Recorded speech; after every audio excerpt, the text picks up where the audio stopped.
Hi hello నమస్తే welcome to 100 TV. మన టాలీవుడ్ తీసుకుంటే మంచు మోహన్ బాబు గారు మంచు ఫ్యామిలీ లేకుండా మన టాలీవుడ్ లేదు. కొంతకాలం ఆయన సినిమా ఇండస్ట్రీలో తనకంటూ కొంత ఇది చేసుకున్నాడు. ఇప్పుడు మంచు వారి రచ్చ మొన్నటిదాకా తెలంగాణలో జరిగింది. ఇప్పుడు నిన్న సంక్రాంతి సందర్భంగా మన పెద్దలకి నమస్కరించుకోవటం మన ఆయన తెలుగు ప్రజలు. అలాంటిది మంచు మనోజ్ గారు యూనివర్సిటీకి వెళ్తే రానిలేదు. ఇది ఎలా చూడొచ్చు సార్? అసలు వాళ్ళ గొడవ మీద తెలియట్లా. వీళ్ళేమన్నా ఆస్తి గురించి అని చెప్పి మోహన్ బాబు గారు అంటారు. మంచు మనోజ్ గారు ఏమో నాకేం ఆస్తి వద్దు, నన్ను ఇంట్లో రానియట్లేదు, అక్కడ కూడా నమస్కరించుకోవడానికి. అసలు ఈ ఇష్యూ ఒక గందరగోళం అయితే జరుగుతుంది సార్. అంటే ఒకటండి, ఆస్తుల కోసం అయితే గొడవ కాదు, ఏదో అబ్బాయి మ్యారేజ్ చేసుకున్న విషయంలో కానీ, ఎందుకంటే మనోజ్ మన మోహన్ బాబు గారు చెప్పారు కాబట్టి మా అమ్మాయిని మ్యారేజ్ చేసుకున్న దాన్ని బట్టి ఇక అక్కడి నుంచి ఏదో చిన్న చిన్న మిస్టేక్ గొడవస్ ఏది రావడం, అది అన్నదమ్ముల మధ్యన కొంచెం రచ్చ రావడం, ఇవన్నీ కూడా జరిగాయి. ఏది ఏమైనా ఆయన త్వరలోనే మోహన్ బాబు గారే దీన్ని సర్దిద్దుకోగలుగుతారు. మోహన్ బాబు గారు దీన్ని చక్కదిద్దగలగాలి. మోహన్ బాబు గారు సెటిల్ చేయాలి. ఎందుకంటే వాళ్ళ కుటుంబ వ్యవహారంలో ఇంకొకరు దూరవలసిన అవసరం లేదు. ఆయన చేసుకోగలుగుతారు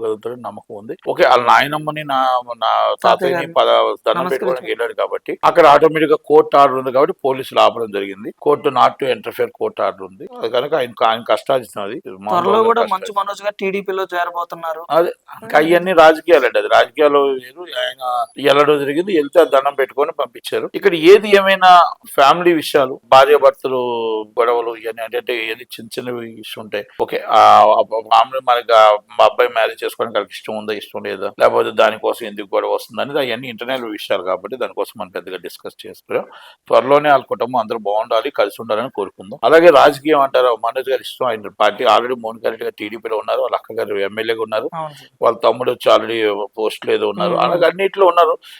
ఆయన టీడీపీకి వెళ్తారా, జనసేనకి వెళ్తారా, అది పెద్ద ఆయన హక్కు. అది ఏ పార్టీకి వెళ్ళినా ఆయన హక్కు. కనుక ఆయన ఇష్టం కాబట్టి దానికోసం మనం పెద్దగా